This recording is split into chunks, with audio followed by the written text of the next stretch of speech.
At the moment when that change occurred, there's been a change of Prime Minister and a change of agenda. Can this defy the 9-year rule? Leadership had many interpretations. You reach out, you step forward, you step up, you solve problems.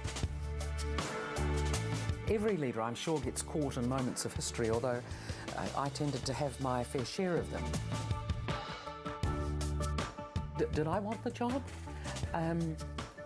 I was not a child who grew up saying, I'm going to be Prime Minister, but every day I was a leader long before I went into politics. I often say to people, the Prime Ministership doesn't define Jenny Shipley. It is a cloak I wore. I was a leader, I led. I believe in leadership, not political occupancy.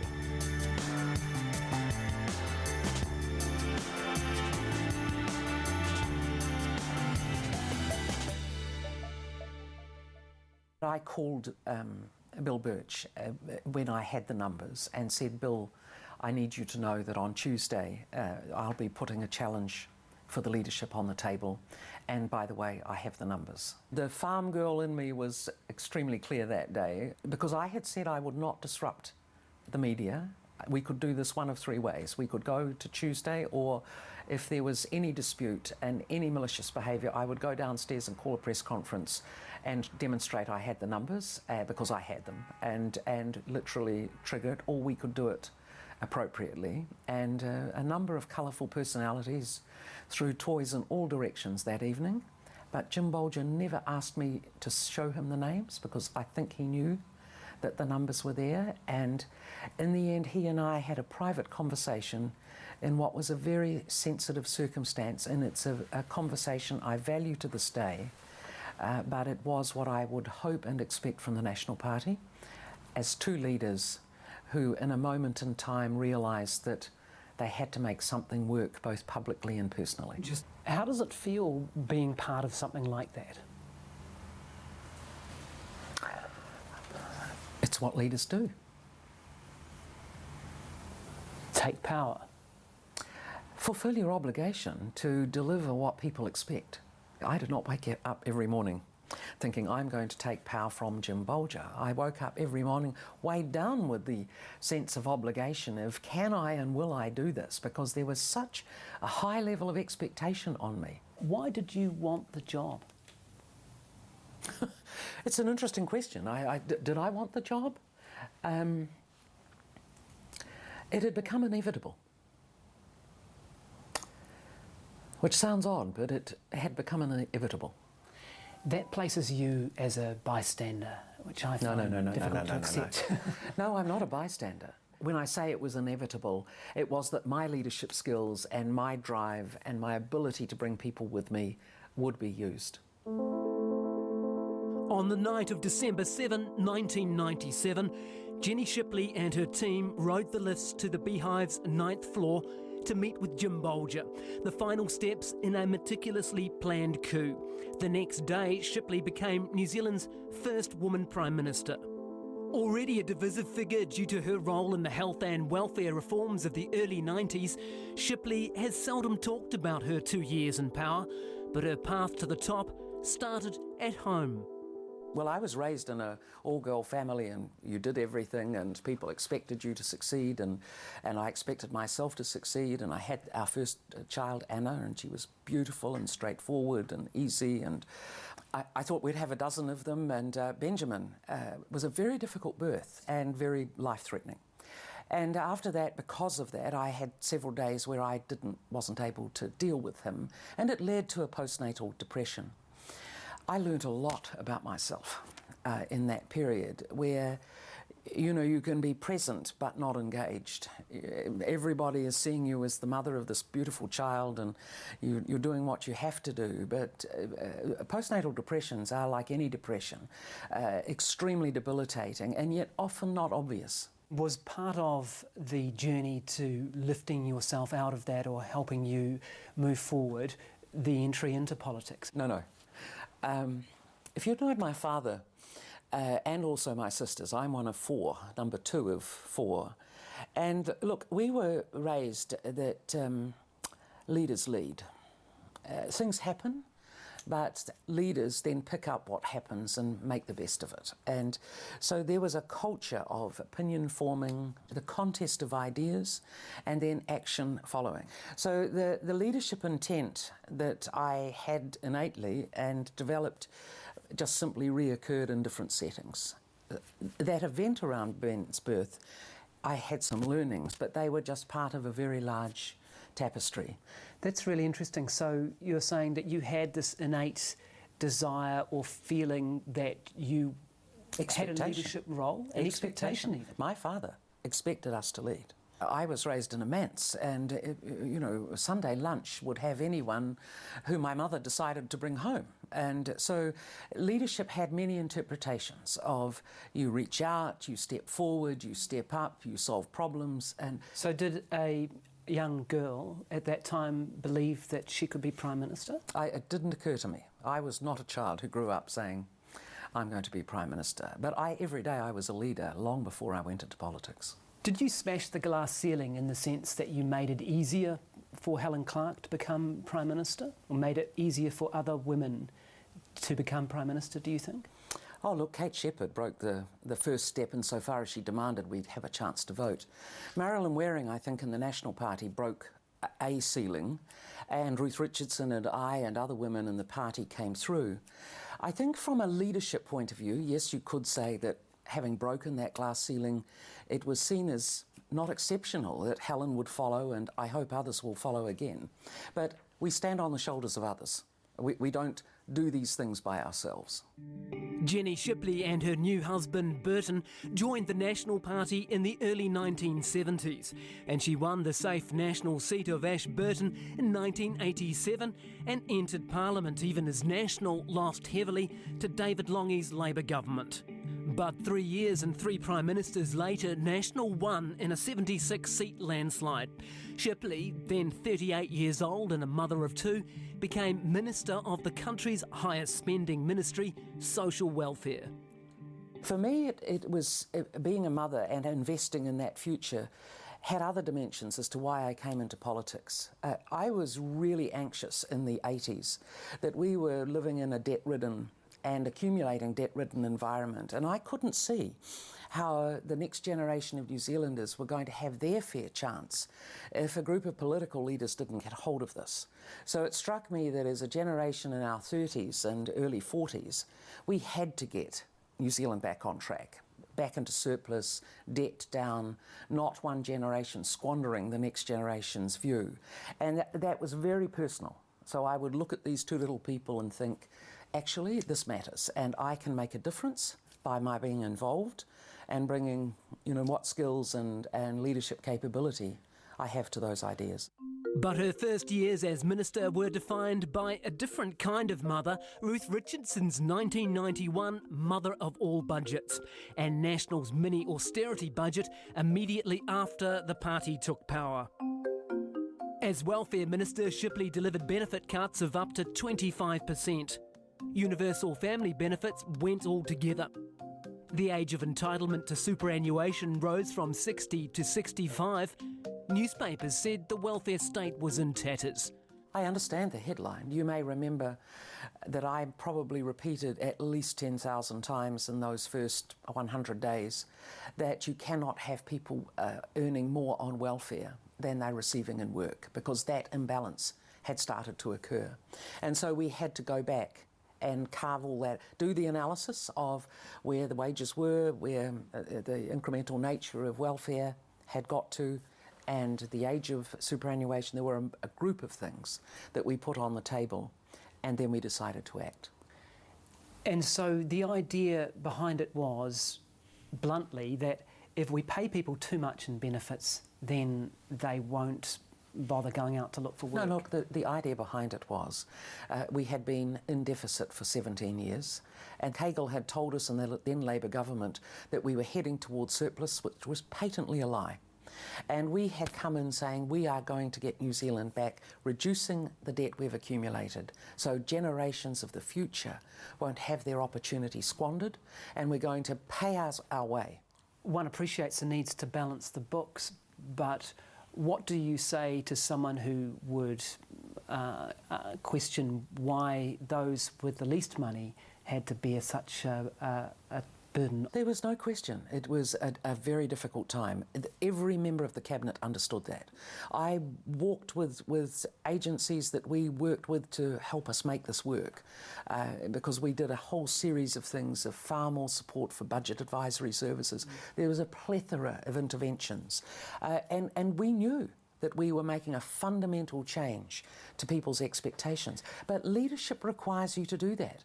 I mean, where would New Zealand be today had we not made a whole series of decisions around, remember, the labour market reform happened as well, the tax reform, the welfare reform. These were not in isolation. They were a package of changes that said to New Zealand, we are not in the bassinet of Britain anymore. We have to grow up and stand alone. We can't squander a future generation's chance just because we're lazy or it's too hard. We can solve some of these problems, but it will be difficult. But do you accept that it did increase inequality? And actually that's the point, is it not? That you've been getting at, that there had to be an inequality between those who worked and those who didn't. Remember, the group of people on welfare and the numbers fell. So when you use the word inequality, there are many dimensions to this. We had very high unemployment. So it was a very difficult time, and unemployment went up even further as we made the economic adjustments to 12%. But they then very rapidly came down again. So when you use the word inequality, you've got to look at who is where and whether or not the circumstances then make them think about taking action. I've had many families say it was very difficult. I've also had many families say I decided to go back to study because I realised it was now such a gap that I needed to earn more for my children, and so I took personal action that delivered change. And that is what was needed. They needed a bit of a stick. Is that what you're saying? No, look, let's not put words of history back into the frame. This was very well considered. It was very obvious that change was required. I think that history tells that we got far more people back into work. We had to wait through 91, we had to wait through 92, and the latter part of 92 and into 93, those numbers came down dramatically. We got ourselves so unpopular that only 17% of the public supported us at the crucial time of those changes. And if you were a thinking person at the end of 1991, you'd say, you are unelectable. And yet, we explained and explained and explained and worked our way through, and by 1993, certainly the majority was reduced, but the majority of New Zealanders felt we were moving in the right direction and re-elected that national government. So I guess what I'm saying to you is no one found that easy. I can tell you that there was no pleasure in being required to do the things that we did. And yet doing what is right to see New Zealand able to adapt through major global economic change, be growing at a rate much higher than others now, being far more agile when global pressure comes on, because we did some fundamental things which no government, Labour or national, changed fundamentally beyond that. That our labour pillars, our tax pillars, our welfare pillars, while they evolve on the margin, this was a step change which has allowed us to be who we are today. And look, we can argue the detail, but if you were to ask me now, would we do it again? If we were faced with the same circumstances, we would of course do it again, because we had to do it again. I don't want my children or grandchildren to be living with less of an opportunity than they have now. So sometimes you have to do the hard thing which is right, not the mindless thing which may be popular, but actually is a terrible legacy to the next generation. I'm glad, even if it's a difficult set of headlines that I have to live with, that I did the right thing. I don't want my grandchildren to be burdened with debt or think that my generation was selfish and left them to do with less. How much of those welfare reforms were driven by you and how much by Ruth Richardson?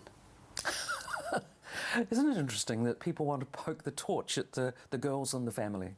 Oh no, just she was the finance minister and she held the purse strings. I'm wondering You were the portfolio minister, and I'm wondering what. Let's start back where we were a cabinet. I haven't signalled out the two of you. No. Well, it's interesting. If you go back and look at the commentary, maybe the laser rhetoric actually almost gravitated. Do you feel that way? No, it's an observation. Yeah. It didn't stop either Ruth or I, but we were such a novelty. And look, if you look at the language, men are bold, women are vindictive. I'm not telling you that it's hurtful. I'm telling you it's an observation. Helen Clark and I could give you the long list of counterpoints that how people described both of us compared with our peers. So coming back to your question. No, it's a valid. No, well, we can stick there. I mean, is it a valid question? Maybe it's not. It tells me more about other people than myself. So again, it's an interesting observation, but it wasn't the defining issue. The defining issues were the circumstances, what we'd promised, what we were confronted with, what we then determined we would do. The Cabinet didn't say, oh dear, this is too hard. Jim Bolger and the team said, this is hard, but we will work this out. So we set a 100-day framework. Ruth, of course, was the finance minister. But look, no one of us acted alone in this. Let's address that question, whether Jim Bolger, I guess, was fully on board with what were quite radical and quite challenging decisions. Was he on board there, or did he need prodding? No, he was on board. My memory of that first cabinet meeting was it was extremely decisive, both in his describing the reality of what he'd been briefed on and his determination to work out a way to deliver the intention of our program, even if it had to be done differently. I think he wrestled with every decision on the degree to which it broke promises, and that broken promise sort of call did cripple him personally. He found it wounding, because he is a person of integrity and didn't like having to have made that call. So I think I watched him struggle through that journey, but he always went in the favour in the end of, but we have to move on and we have to move forward and we can't do things that we clearly can't do. Did you anticipate how deeply unpopular those moves were going to be? Again, they were unpopular. I'm not disputing that. But we did not poll every 5 minutes. We sat and, as a group of leaders, considered what was right for New Zealand. And so I despair in the fact that, everybody's trying to work out what's popular. Look, if you've got a tailwind, good on them. I would do that too. We had a roaring gale headwind, and we were working out how to navigate it. So let's not pretend this is like for like. We were trying to solve a problem that was fundamental, that gives New Zealand the choices it enjoys today. Some people may have felt that you were judging them, that there was a message that you're not working hard enough, or we're paying you too much. So it's interesting that people attribute every aspect to both the decision and the belief associated with that decision to an individual. Frankly, that's ignorant nonsense. That's not how cabinets work. That's not how decision-making around what's good and right for a country works. While people's value judgments are brought to bear as the ideas are being contested, some of it in its multiplicity shapes those conclusions. It's way too flattering to say that whether it's the Ruths or people like myself, forced it on to folk. I mean, honestly, are you seriously saying that such a dictatorial role could happen in a democracy like this? I can tell you it can't, and it didn't. You will have critics, though, who say that those decisions did not take enough account of the impact on individuals, for example, when cutting welfare payments. Look, I know that's what was said at the time. And I say back to those individuals, are the choices that we've got today across our society for both the people most needing its support, do they get it, and was it changed? Judge me on the outcomes. We are a more independent nation. We are a more inclusive nation. The gap between the right and the left is much closer, and I take some pride in that, because as a leader, I coached and coaxed my own party into a position where we were fiscally responsible and socially inclusive. That's a huge outcome to be able to offer a nation, and it's made us much more resilient than we would otherwise have been. So I'm proud to have been in that role. You can pick individual things, and you're right to raise them. I look at it in the context of why I went there, what I did, and what the outcomes are. No one changed the things that you quite correctly refer to were hard on individuals at the time. And they were hard on the ministers at the time. They were hard on other taxpayers at the time. Were they the right thing to do? History will judge. In 1993, it was voters that got to judge, and their verdict was harsh. National clung to power with a one-seat majority. Prime Minister Jim Bolger cut his cloth to fit, and that meant cutting Richardson and reining in the reforms. It was something akin to David Longie's cup of tea, but it left Shipley frustrated. There were still things that I think we would have loved to have done. And certainly the caucus, and in particular the cabinet, at that time became much more stressed around whether we would get elected, and there's no question some of our senior ministers in marginal seats became very frenetic about their own interests against the direction of travel of the government, and it broke my heart that that cohesion that had been in the early part of that cabinet was not able to be maintained. And that was because of fear creeping in, bluntly, wasn't it? Of pragmatism and populism. But look, I'm not going to point the bone at people. You know, these cycles are what they are. And if you look at it in its totality, it was the right thing to do. It delivered massive results. The cup of tea was not, it wasn't exactly that. It was, you know, the needs of a few who were influential. And I remembered their names. What do you mean? And when I became the leader, I made sure that I had people around me who I knew where they would be on those days of important judgment. When you say you remember their names, you remember the names of the people who did what? Who found it too difficult and were very determined to both undermine and compromise and step back. But you were of the belief that Ruth Richardson should have continued? Was that No, your look, belief? Ruth, I was deeply disappointed. She was changed. Why? Because she's outstanding. It interests me because it says something about you as a politician, that while Jim Bolger got a fright and thought, and of course this is shorthand, but look, it's never as simple as that for Jess. No, but we nearly lost. We need to pull back, right? And it's his prerogative. And she was a casualty of that. Whereas it seems to me you would have said, let's keep on going. Well, you know, we nearly lost against we won. It depends. I'm a half-full person, not a half-empty person by nature. So I'm probably reckless in that regard, insofar as I'll manage the risk, but I'm not preoccupied by risk. What do you mean by that? Look, in this world, you have to have a risk appetite, which each of us chooses. And I'm not just a safe pair of hands. You know, I didn't come into politics to just put a stamp anywhere. My motivation was creating a future that was different. My energy then and now is to shape the future.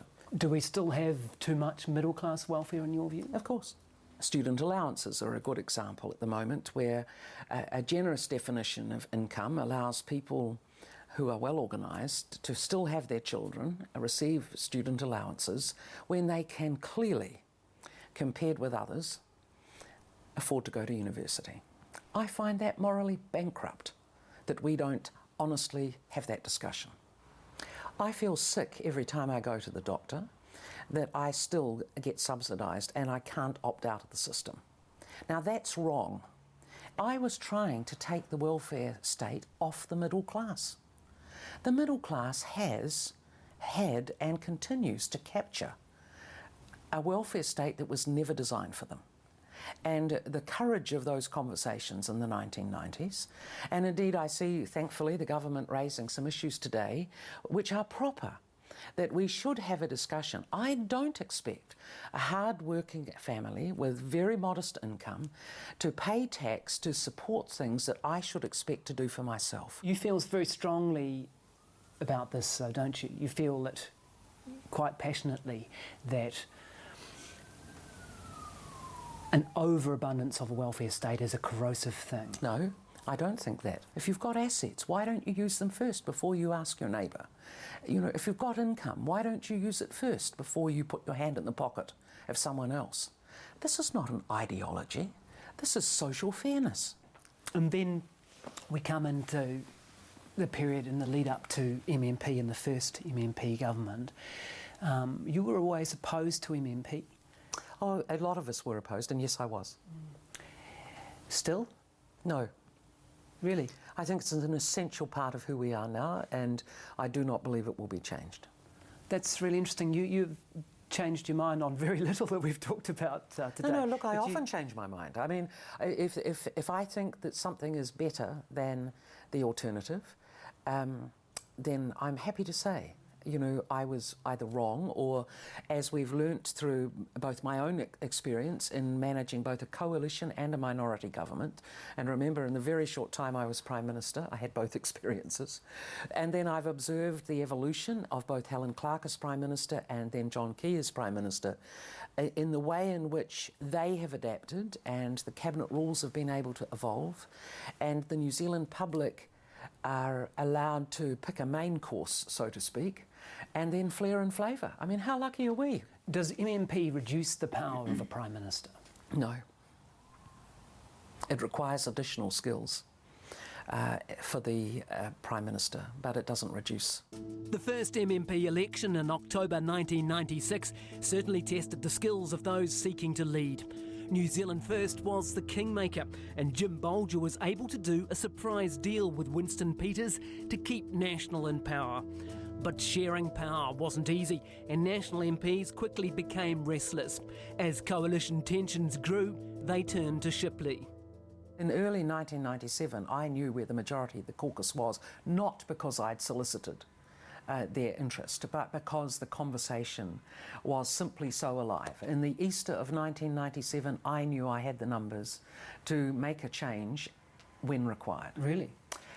Certainly. And so it led Burton and I to a rather extraordinary conversation that I said, look, I need to talk about it. I'm not prepared to commit unless this family really knows what this means. Because I can tell you it is not a doddle being Prime Minister. My children were still at secondary school and at university, and I was very aware of both my history and what they'd already been through, and I wanted to test whether they had the appetite. So we spent the Easter of 1997 with a conversation that was exceptional. I said, look, I want you to understand that there's every chance I will be Prime Minister, could be Prime Minister by the end of the year, because we'd talked about the 2-year window and change and all of the things that make elections work, and there'd been a lot of discussion in the caucus on timing and optimum timing and carry on. But I made it clear that they needed to understand the unintended consequences. So it was an exceptional conversation, and to my great pride, the three of them understood then, as they had before, that a lot of the things we were going to try and do would be for their generation and their children's, and they took a lot on the chin as young people because they understood the mission, and they do today. So this was an extraordinarily planned and thought out process, wasn't it? You knew that long in advance that... I hadn't decided at that Easter. You hadn't decided? I had not decided. As the clock ticked, Shipley continued to wrestle with herself over what to do.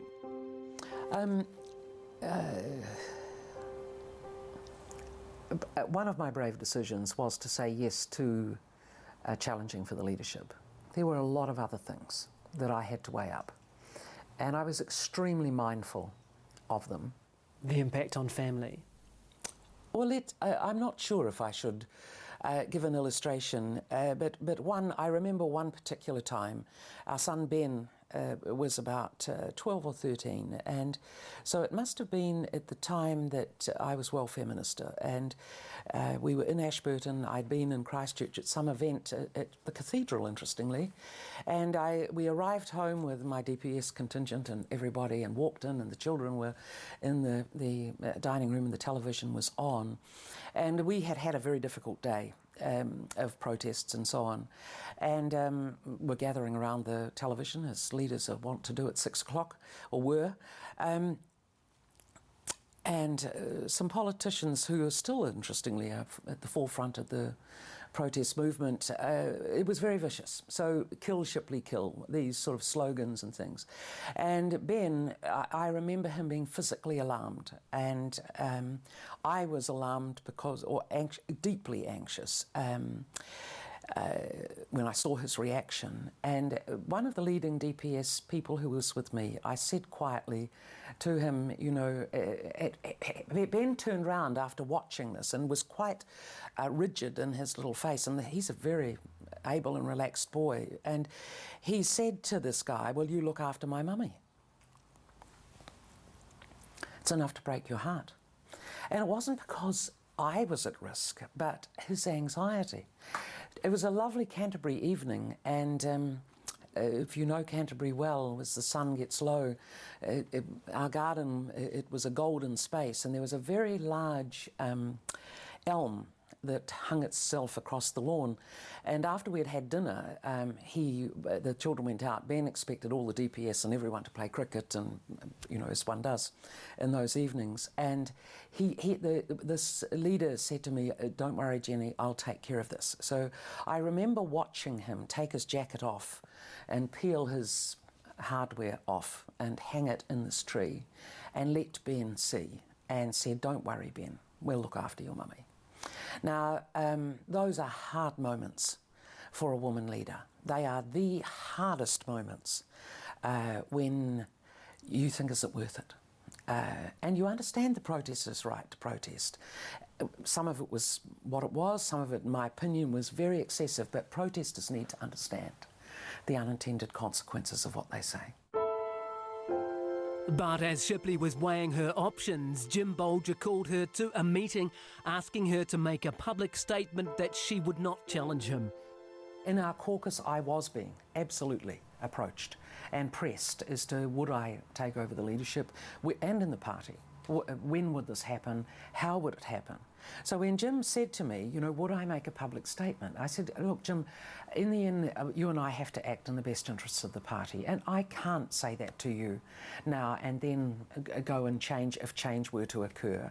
What I can promise you is that I will not be out there undermining you. He must have been disappointed, though, that you weren't able to give him that commitment. I said to him, Jim, you know I can't do that. And I'm sure he was disappointed. But look, we both understood what it meant to try and work in the best interests of the party. And so your team of supporters, Tony Ryle and Peter Gresham and Bob Simcock and Wyatt Creech, they set about making this happen. And it's almost like something out of a spy novel, isn't it? They have a folder and a Te Puke bypass on it was their code word. These things are done in quite a sort of Byzantine way, I guess. It wasn't so much secretive as kept under control. I mean, none of us were going to do this in a way that would disrupt the party. I was very clear with people. I mean, this was not necessarily about me. This was about how do we continue with our ability to guide New Zealand forward without a big hiccup. And so, you know, you make these decisions in context. It was very successfully executed, wasn't it? The way in which we did it, I invited, in the end, when it was a decision to go, and it was over several days, some of which Jim was out of the country, and we had a very simple form where members who wanted to say that they were committed to voting for a change of leadership. It was 4 lines. I promised that I would never disclose who was on that list and that they would be destroyed. And I've kept my word on that, but I clearly had a majority. And so in November 1997, Shipley made her choice and her move. 2 years out from the election, Jim Bolger returned from Europe to be told that a coup was underway. And on December 8, New Zealand had its first woman Prime Minister. At the moment when that change occurred, there's been a change of Prime Minister and a change of agenda, and can this defy the 9-year rule from a National Party point of view? So there were a series of far more focused matters. What is it like to become a Prime Minister when you're elected by the caucus, which is effectively what you were, rather than the country? Mm-hmm. Oh, look, it's a change for New Zealand, but all leaders are elected by their caucuses or the party, whatever the instrument of a leadership election is. That does happen in that system. The transition of no election with a leadership change was a first. And by the way, in global MMP settings, it's common. And so I think we will become used to it in the future, possibly, within transitions, although it was a first for us here. Did Winston Peters threaten to pull the plug on the coalition at that point? He raised the question. Did you allow yourself even a moment of celebration and pride when you got the job? Of course. Do you remember that feeling? I've got some lovely photos of buried in clouds of flowers and surrounded by people I love. And, you know, particularly when I was sworn in, my darling late mother and my 3 sisters, there's a powerful picture, which I hope will be valued more in the future for its historic nature, that a girl in a family of 4 girls with parents who adored us and said girls could lead, found her way to be the first woman Prime Minister of New Zealand. And that picture to me was an immense moment of importance and a precious moment of our values as a family and the way in which leaders step up and do what they can. Did it excite you? It did excite me, but again, they were difficult times immediately, so remember the times. In a perfect world, this would have been a massive celebration and, you know, the tailwinds I'd hoped for. But most of my exacting political career in the roles I've had have been when either the country or the area of responsibility has been tested, and perhaps that is the gift and skill I brought to my political time, that I was able to pick things up and find a way through. It just strikes me now, you're an anti-populist in a way, aren't you? I'm not an anti-populist. I'm a person who went into politics to make change, not be popular. If you can do both, it's highly desirable. And if I have any regrets, it's in that period, or particularly when I was Prime Minister, where I was so focused on we cannot slip back into deficit and into a no-growth environment. And so I was prepared again to cut expenditure and do the tough things, and delivered Helen Clark, you know, 4% plus growth rate and a surplus again, and was not in government. So you could say I failed on the populist test, but for me, I succeeded in doing what was right for New Zealand. Did you ever do anything that was populist? Oh, I'm sure I did. I'm not that puritanical. But the minute you are Prime Minister and in government, you are governing for all New Zealanders regardless of how they voted. And in particular when you come to these crunch points of who is this holding back? Who is this impacting on? Almost always they are not going to win a popular vote. They are minorities. And yet just because we're white and middle class, female or male, doesn't mean our view has to be imposed on those, whether they're people who are Maori, Pacific, migrant, gay, other. I want a society that's safe for difference, where we are fresh, invigorated and value each other and have a place to stand. An inclusive but open society where the rule of law is defined, but please get on with your life and we'll tax you fairly, but you should spend your money as you see fit because you know better than us what to do. You mentioned the gay community. You were a pretty strong advocate for a Prime Minister in those days of the gay community. I was. You went to the Hero Parade, I think the first Prime Minister to do so. Well, look, symbolism does matter. And there's an interesting personal story behind it. A close family to my mother and father had this eldest son who jumped off the Auckland Harbour Bridge. And it was only many years afterward that I had explained to me what we think was in his mind that led to that event.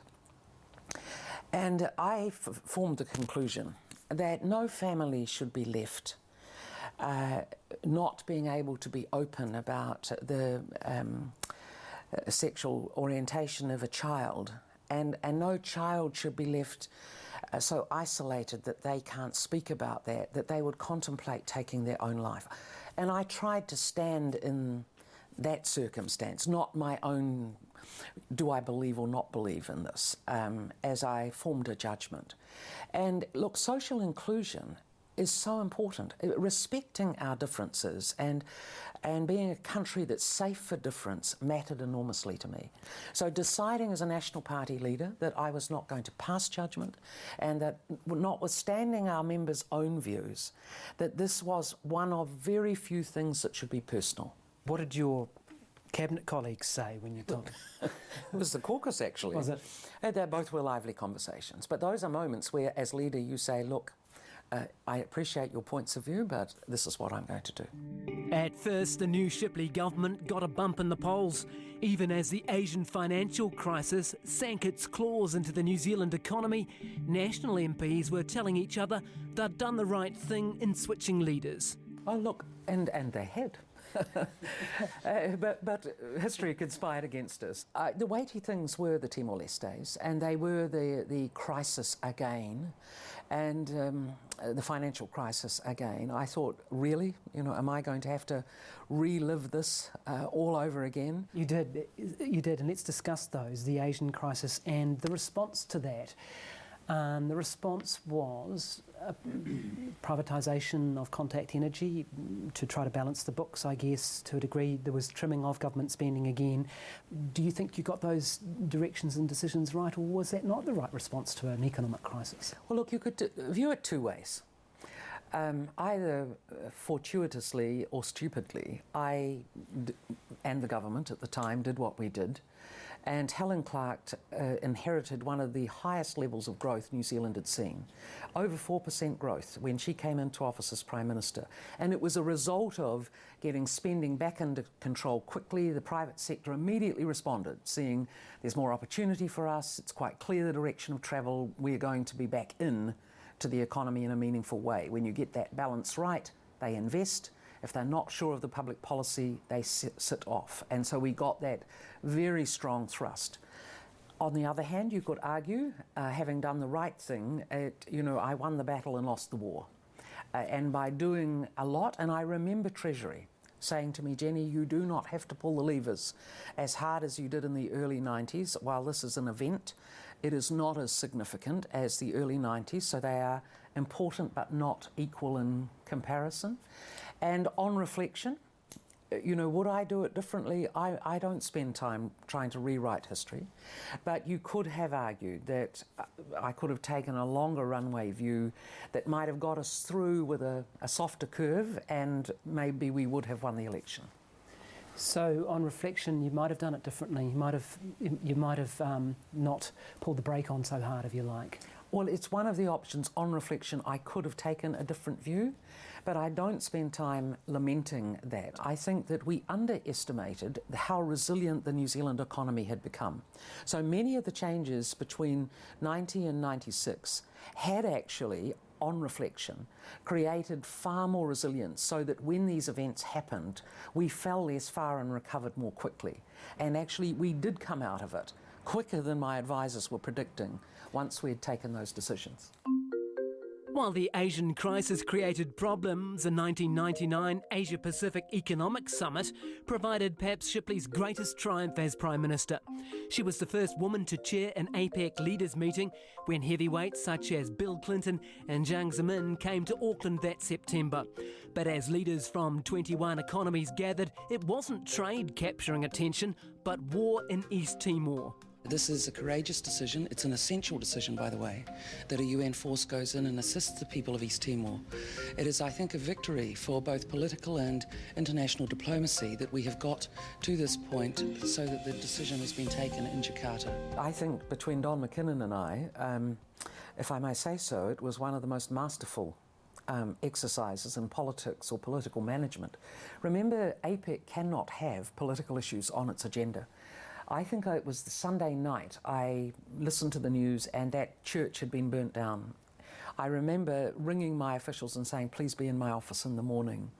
And I just knew we could not get through APEC without thinking about how we would deal with this. And it's a long story which we don't have time for now, but it was an important story of Don saying, well, let's do it with foreign ministers prior to APEC and see if we can get agreement. I remember my call to Habibi.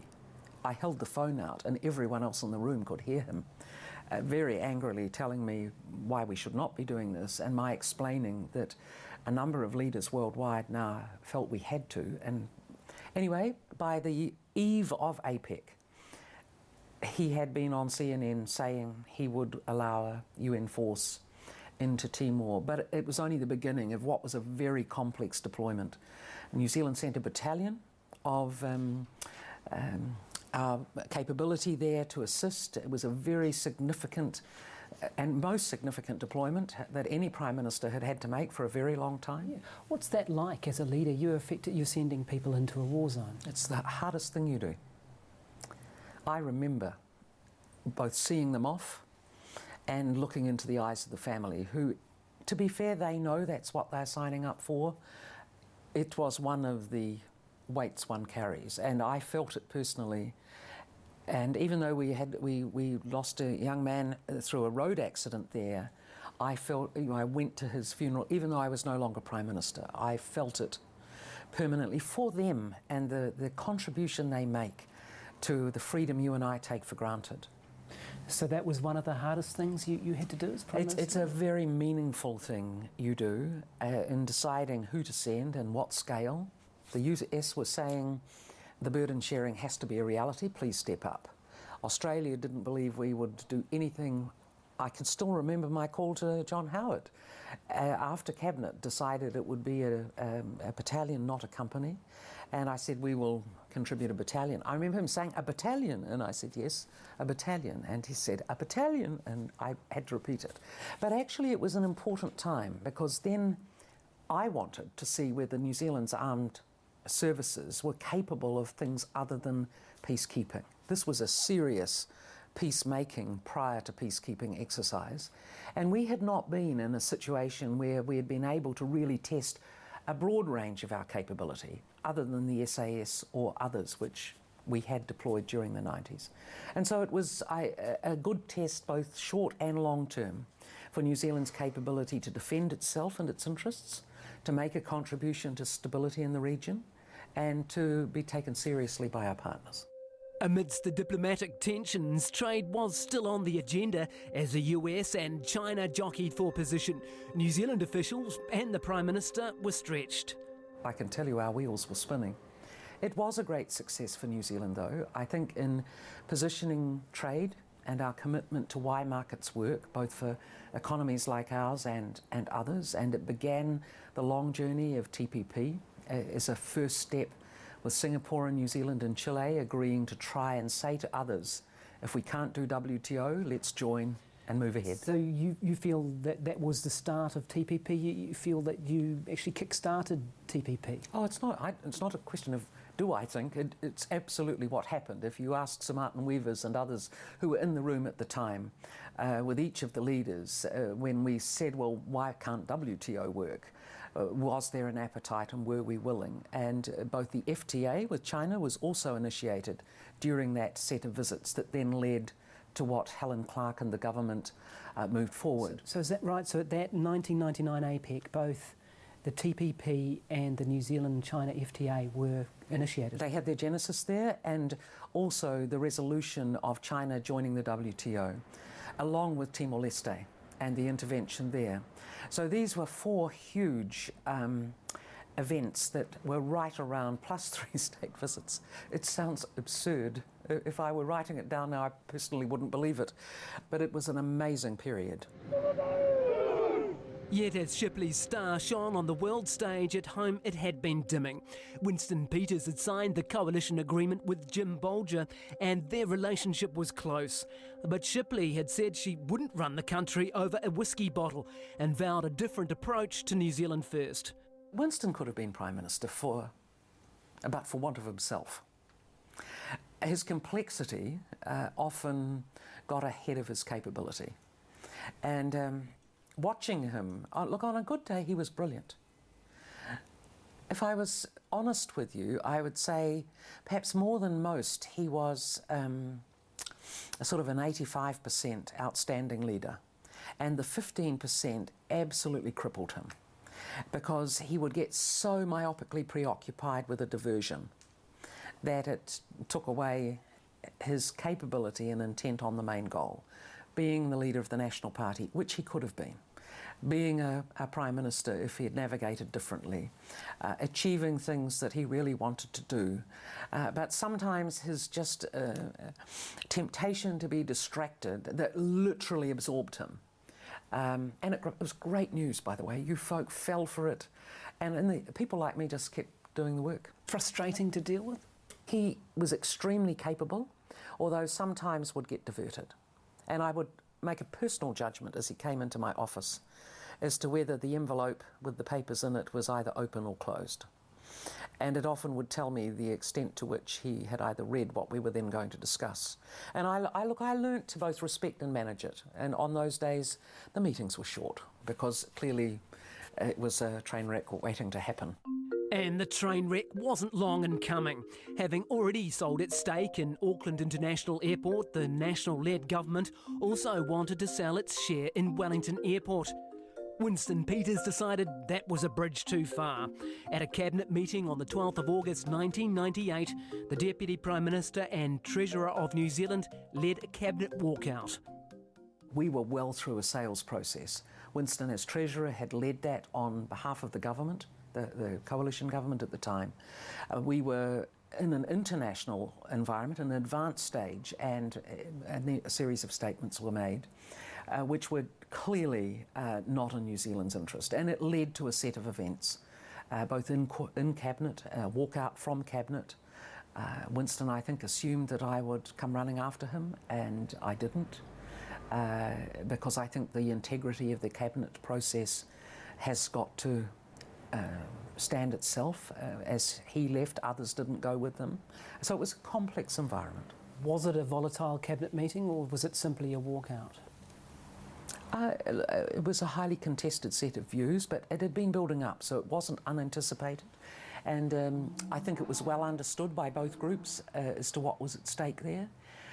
There was polling going on that I think had unsettled New Zealand First at that time against the long-term benefits of keeping New Zealand's reputation as a good place to do business. Was he looking for an excuse, do you believe, in hindsight, to walk away from the coalition? You could argue that there had been a series of things mounting that no coalition partner or partners would hope to have confronted them. I didn't want that to happen. He didn't want that to happen. But I think there was a point at which his desire to govern and take New Zealand forward through a very difficult time, as against his desire to survive a 1999 election, became a tipping point question for him. So, keeping the reality of our circumstances stable, I had to ring Winston in the end and say that I was asking the Governor-General to remove his warrant, which focuses my mind.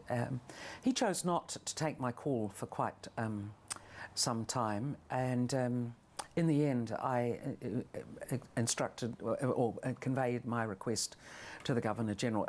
He was told by a third party I had attempted over and over again. Pretty high stakes.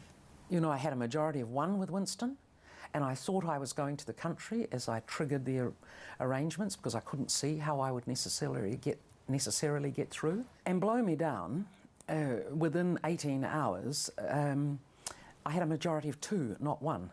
So ACT came and said, we will support the government, had not up until then done so, and wanted to come into a minority government arrangement. A part of New Zealand First came through, and so we had a group. Now, I still had the choice, although it was a harder thing to explain to a Governor-General when you have a majority why you're calling an election. But I had people literally writing down, we will support your government. I called in the then Governor of the Reserve Bank, Don Brash, and sought his advice, not on politics, on the context and resilience of the economy, which was just starting to turn in late 1998. And so the very early signs of growth and their predictions, if you look at the monetary policy statements, start showing that projected track, which in fact exceeded their predictions. So we'd got the turn. But he said, and I remember it well, that I needed to think about the extent to which an election could create a setback for that growth trajectory against politically managing. And on balance, over 2 nights, I chewed away at how I would manage this and tested whether I thought the arrangements that had been offered to me were robust and able to still have a program. So I said, look, if we're staying in, we're staying in to move ahead. And so Toe and his group and others very clearly said, we want to govern well for the right reasons. And the rest's history. In hindsight, should you have gone to the country? Look, if I'd gone to the country, I think we would have won. If you look at the polls at the time and the appetite at the time, did I do the right thing? I did the right thing. In those acute moments when you hear leaders describe the loneliness of the aspect of that role, it's not so much lonely because you've got brilliant people around you, but in the end, that's when you know where you have to live and die with the decisions you take. And I don't regret taking that decision for New Zealand. Could Jenny Shipley have survived and had a fresh term? I would have loved that chance. Goodness knows I would have loved the chance from 2000 through 2002 to lead New Zealand. Not as many headwinds. Well, it would have been, I mean, I'd created a tailwind that someone else inherited. And so Clark had a very, very positive money to spend, growth, even higher than we've got now. So, you know, very important to remember that that was our gift, but a political loss. To me, by the way, that's success. The political loss came at the 1999 election. Voters punished New Zealand First and, to a lesser extent, National, as Helen Clark's Labour Party came to power. Shipley carried on leading National until October 2001, when Bill English grabbed power in a coup, just as she had grabbed power from Jim Bolger in 1997. I did my best, I did my share, and I didn't define it as defeat or failure. Yes, the electors said the next group would take the lead, and I respect that, but I do not view it as a failure. I just view it as the end of a period. And just to go back, I remember saying to the children at that Easter that, by the way, the minute we start this journey, it is the beginning of the end of my political career. The minute you become leader, you do your best for as long as you're given the opportunity, and then you, because it's your obligation, make the set of adjustments needed. And so when I was defeated, maintained that period in opposition, and, you know, would I have liked to have continued and fought the next election, and could we have won? I was exhausted by the time I stepped down or Bill English stepped up. On reflection, it was the right time for me, and I made my own decisions, 15 years in Parliament, 11 of them Minister, Prime Minister, Leader of the Opposition. Had I made a difference? I hope so. Had I done my best? Certainly. In the end, history will judge what that means. How has it changed you, being Prime Minister? I don't know if it has, really. I often say to people, the Prime Ministership doesn't define Jenny Shipley. It's something I did, as I did as ministers, and it is a cloak I wore and a responsibility I held, but my leadership intent and purpose and style remains. I simply apply it to different circumstances. An absence of self-doubt? Oh, I've got self-doubt.